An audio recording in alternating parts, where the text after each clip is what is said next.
হিঙ্গলগঞ্জ ব্লকের বিশপুর গ্রাম পঞ্চায়েতের ধরমবেড়িয়ায় গৌরেশ্বর নদীর প্রায় 100 ফুট বাঁধ বসে যায়। স্থানীয় গ্রামবাসীরা ও সেচ দপ্তরের তৎপরতায় দ্রুত মেরামতের কাজ শুরু হয়েছে। বাঁধের অবস্থা এতটাই বিপজ্জনক যে কাজ শেষ করতে বেশ কয়েক ঘন্টা সময় লাগবে।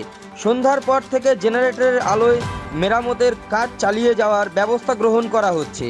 আয়লা আমপানের পর ফের এক প্রাকৃতিক বিপর্যয়ের রীতিমতো আতঙ্কিত এলাকার মানুষজন।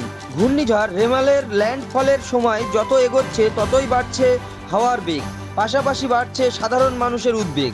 ইতিমধ্যে নদীর তীরবর্তী অঞ্চল থেকে সাধারণ মানুষদের এলাকার ফ্ল্যাট সেন্টারে যাওয়ার ব্যবস্থা করা হয়েছে ব্লক প্রশাসনের পক্ষ থেকে।